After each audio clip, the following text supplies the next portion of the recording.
Alex here with part 16 of the My Docket series on child custody and visitation. If you haven't seen part 0 yet, take a look at it because that's the video that contains the detailed disclaimers and the underlying purpose of the series. I do have a couple of things to glaze over. Number one, my case is completely and totally closed. It cannot be reopened. My ex's parental rights have been terminated. So I'm not in the middle of any of this right now. Number two, the nutshell version of the purpose of the series is to give my viewers one big gigantic example of my 8-year-long high-conflict child custody ordeal from beginning to end in chronological order. A third thing that I want to go ahead and cover is if you're one of those wondering why you're not getting all of the notifications from the channel, it's because you haven't clicked the bell notification. It's a little button to the right of, or maybe to the left of, the subscribe button. And if you have just subscribed, you're only going to get occasional notifications from YouTube. And that has to do with what their algorithm thinks you should know based on highlights, with regards to the channel. The bell notification, if you click that button, that gives a signal to YouTube that you want to see every update from the channel. So if you click on that, that's going to guarantee that you don't miss any of the My Docket series videos that get published.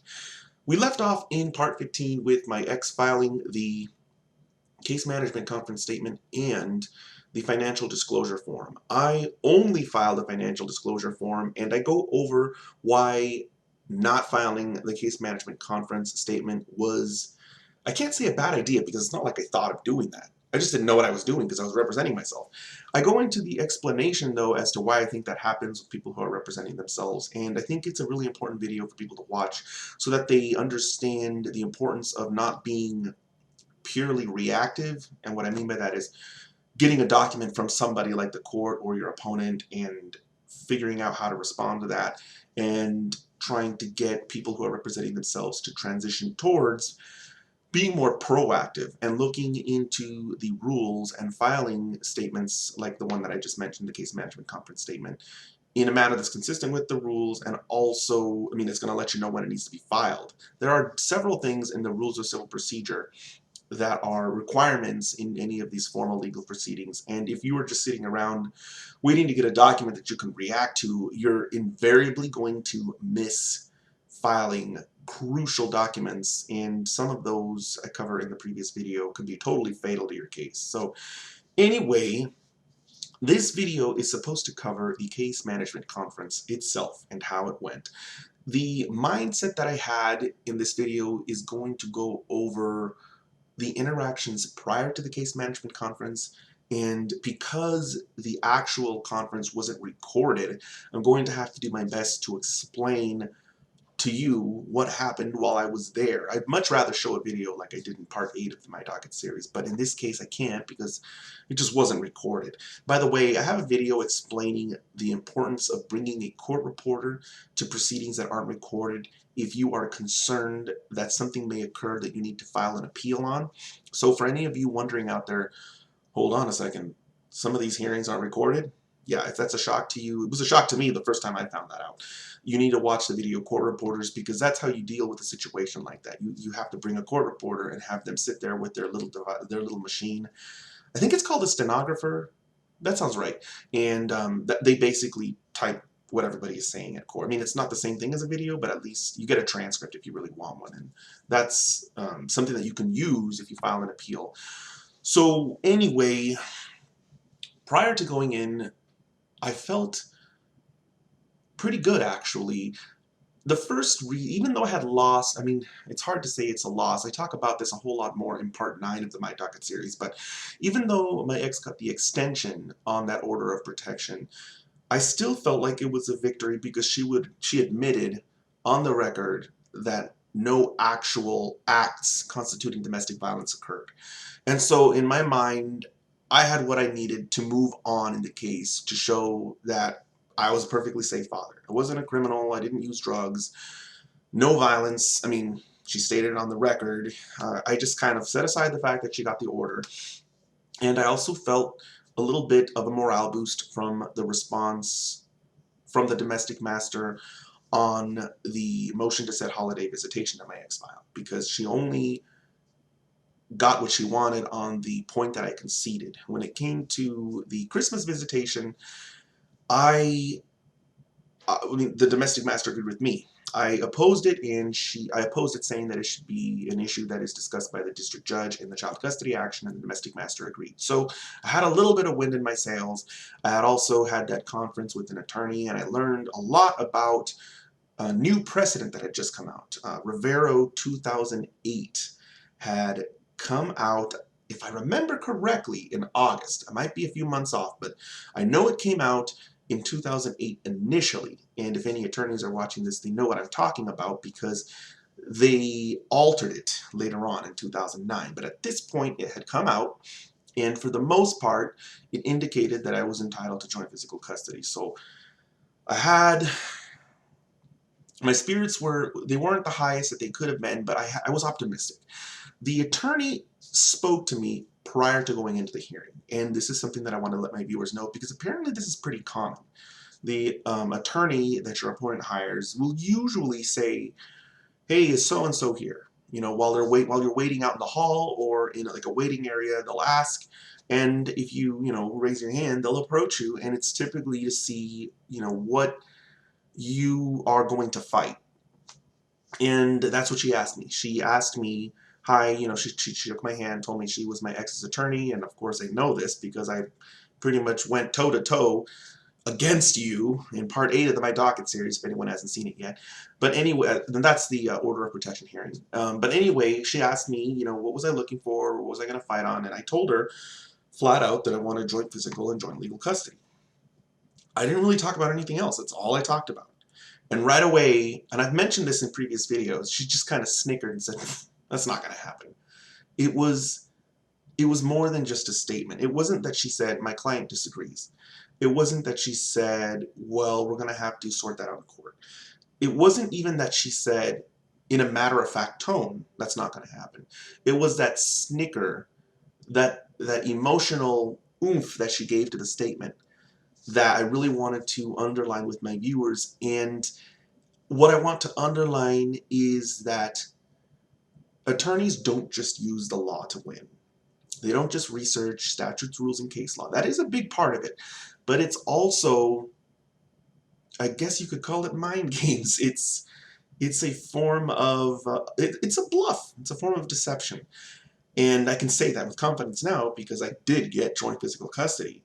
But what she was trying to do was get me to give up before the hearing even started. And I actually talk about this a little bit in the video, how abusers win. But in this particular case, even though she's not my ex, she's just her attorney, she still uses that tactic, which is it's a very common tactic. And it is, you can fight in the courtroom, but you may as well fight everywhere else too. Fight in the communications, fight in the emails, fight in the negotiations. And that was just an extension of the attorney's role. She was trying to bluff me, and she was hoping that I would just kind of say, oh, okay, all right, well, do you know what I can get? Oh, every other weekend. Well, that doesn't sound so good, but I guess if that's all I can get, I'll take it.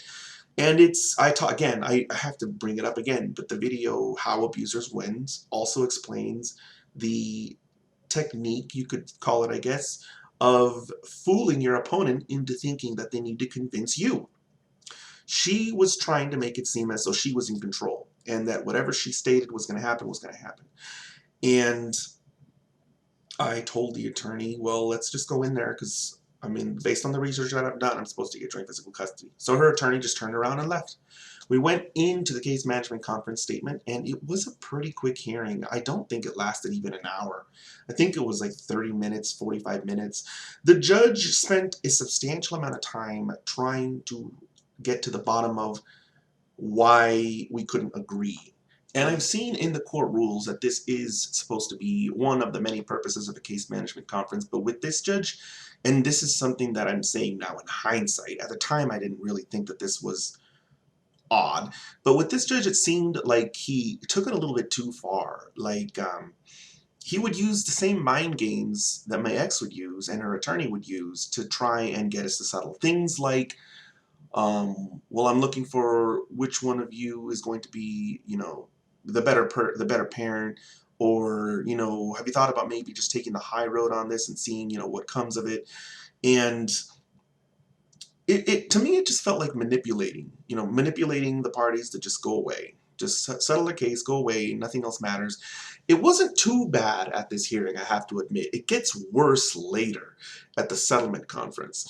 But in this hearing, he tried a little bit to see if he could get one of us to just agree on the entire, to settle the entire case. And when it didn't work, he was instead content to try and get us to agree on a multitude of other issues that weren't as important to us. And those issues were basically legal custody and the visitation and the holidays. Anything that did not touch physical custody, we pretty much agreed on. And there were a few other things that were supposed to occur at the case management conference that didn't. Aside from the temporary orders that I just went over, the deadlines on discovery, he didn't touch on that at all. He didn't set any, he didn't even open discovery. And typically, that's supposed to be discussed at a case management conference. They can do it later, but that's typically what's supposed to occur. And maybe this is just something that they do in these domestic relations matters because they're just hoping that they're going to settle and go away anyway. They're really not interested in getting on the road to discovery. And it might be an issue with the costs associated as well. I'm sure that a lot of attorneys don't take retainers that are substantial enough to cover the discovery process because it is a lot of work. But anyway, in this case, he did not set the date for discovery to open or close or the limitations on the discovery tools and the deadlines. He also didn't set a trial date. I do believe he set the settlement conference date and possibly a date for like a review hearing or a status hearing, but now, I can't remember off the top of my head. If that does come up, you'll see it in the series, so don't worry. I think at this point, we can go ahead and take a look at what the judge has filed.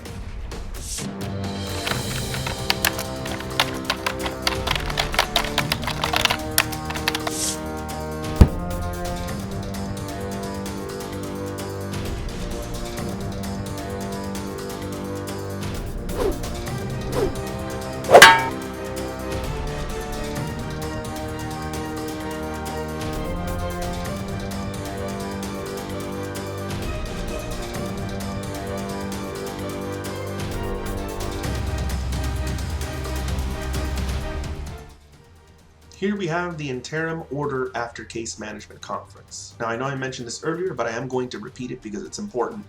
If you have not seen the video temporary orders, please watch the video temporary orders. It's a must watch. This is a form order, which means it has a bunch of blanks that the judge, or whoever it is, law clerk, judge, fills out. In this case, I think it's the judge. This looks like the judge's handwriting. Mentions the date that we were present for the case management conference, mentions the number of children, her son's name, date of birth.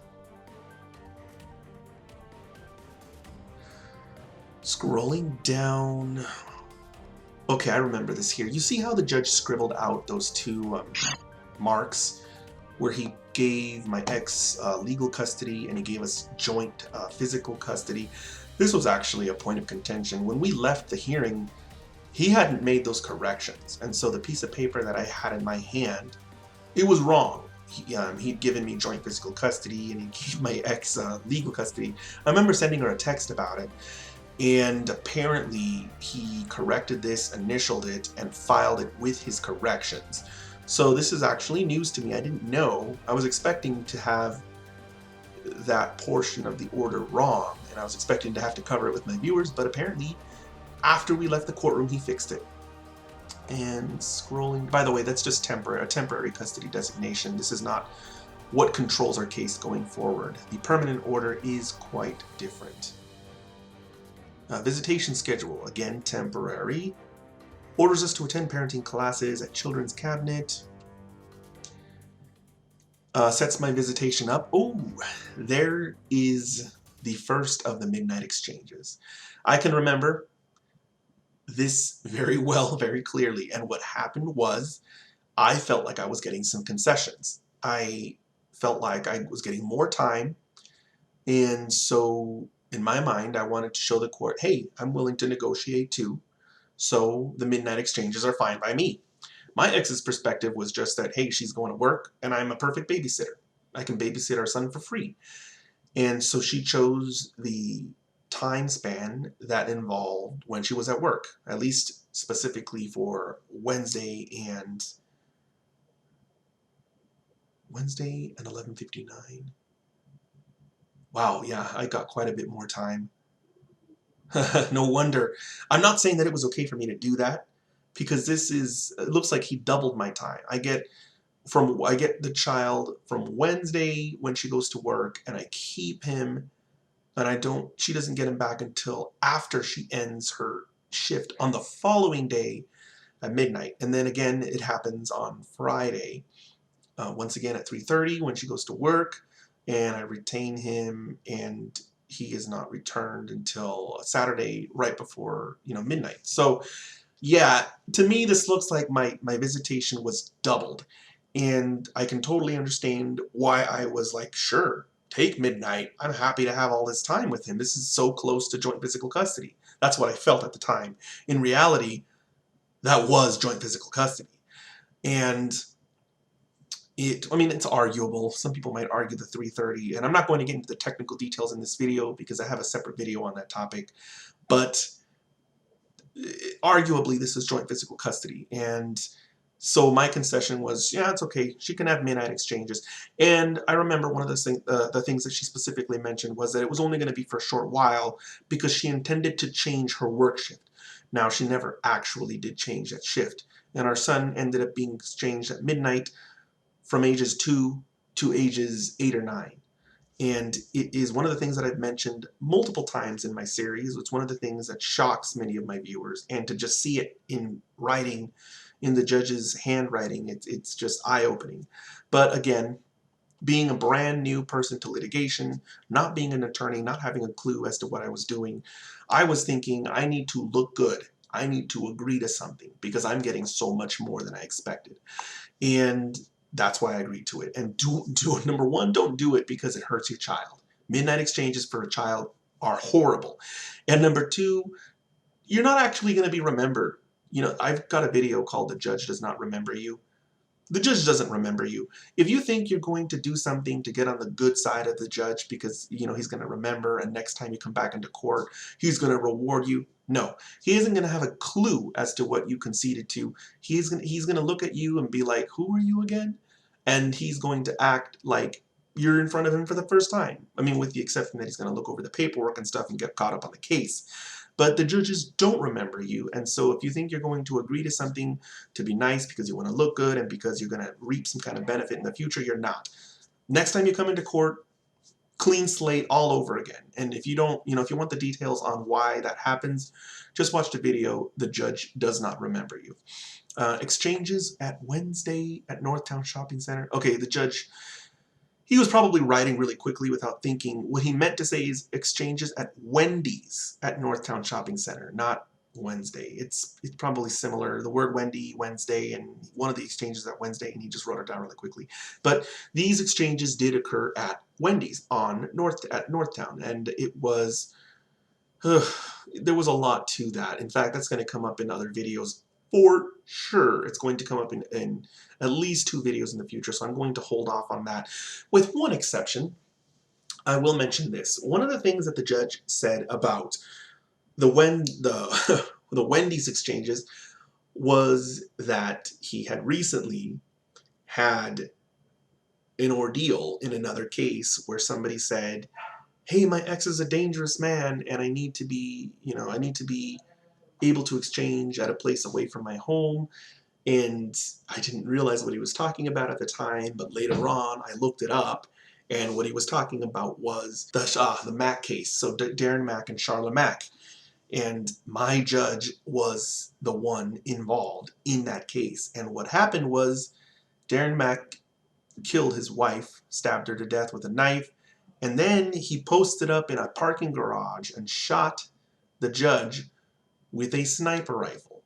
So one of the reasons why the judge mentioned he wanted to kind of err on the side of caution anytime somebody claimed their ex was dangerous was because of his experience in that case. Temporary child support in the amount of $200. Now this was based on what I'd already been paying. He just didn't change it.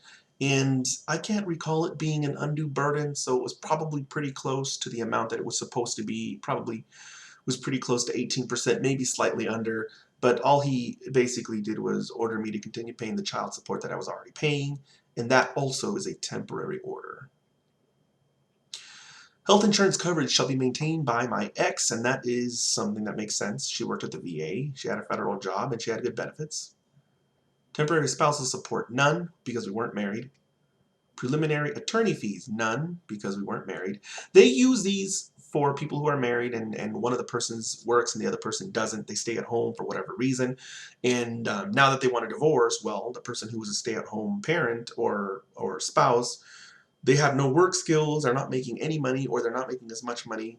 And to sort of level the playing field with regards to attorneys, the court will order the person who is working and making all the money to pay for the attorney fees of the other person, not to punish them, but to just give them a fair shake at their divorce action, to give them a fair opportunity to be represented. And that's what that is, temporary exclusive possession. I want to learn more about this someday and do a video on it. I'm pretty sad that all this time has gone by and I have not done a video on exclusive possession.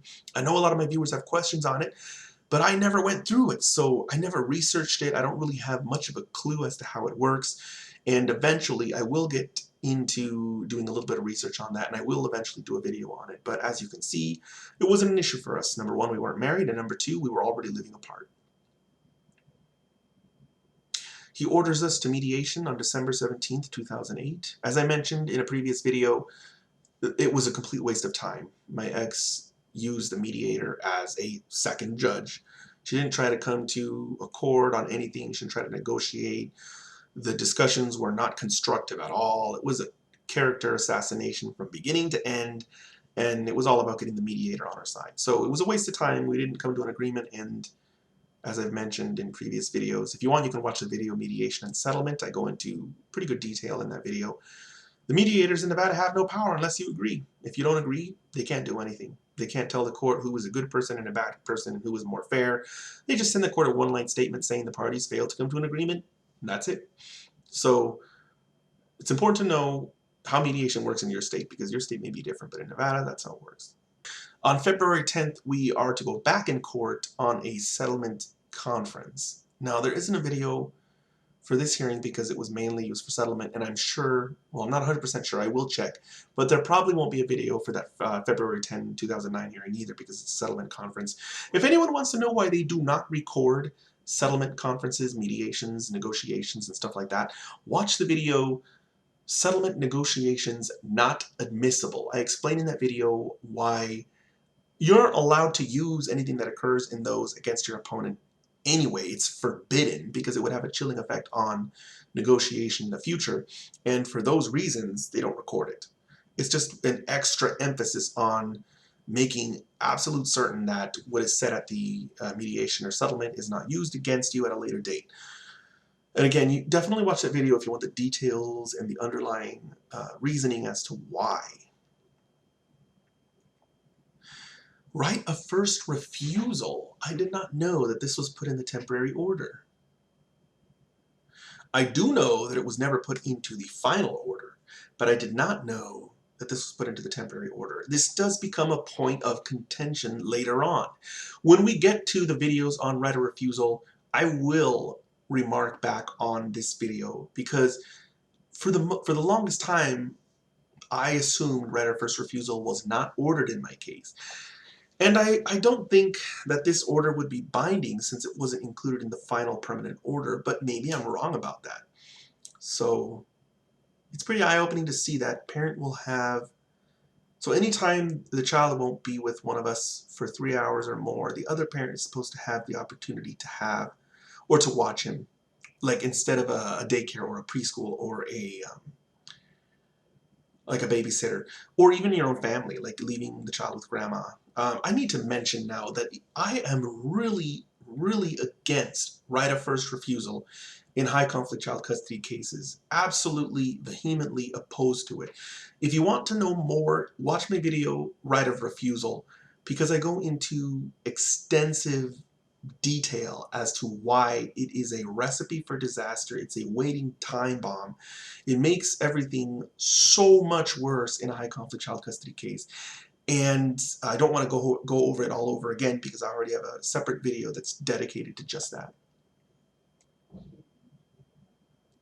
Visitation starts December 26th. So the new visitation, with the exception of December 22nd to December 26th, she gets to take the child. Oh, I was wrong. I thought that I would get this concession, but I didn't. But maybe I gave it up. Maybe I decided she could have Christmas because I was getting so much more time with him. This is the first time I think I see this attached to an order. It's the whole penalty for violation of order, abduction, concealment. And what they're talking about is child abduction. But that's boilerplate language that's included at the back of every order as required by law. Temporary order is enforceable. That's in the court rules too. So there's my signature on top, and there's my ex's attorney's signature, Kathy Burning, on behalf of my ex. And this isn't really something that's required. Well, actually, probably is, because this hearing wasn't recorded. So having a sign on that line is like a way to show that we stipulated, we agreed to it, we consented to it. It wasn't entered over either of our objection, and that actually makes sense as to what I mentioned earlier with regards to the December visit. I probably just agreed to it because this order was not an order that the judge apparently entered over our objections. We signed on that line that he just kind of drafted at the bottom, and that was that. So moving on, going into the aftermath, neither myself nor my ex filed any documents. This specific document was filed by the court.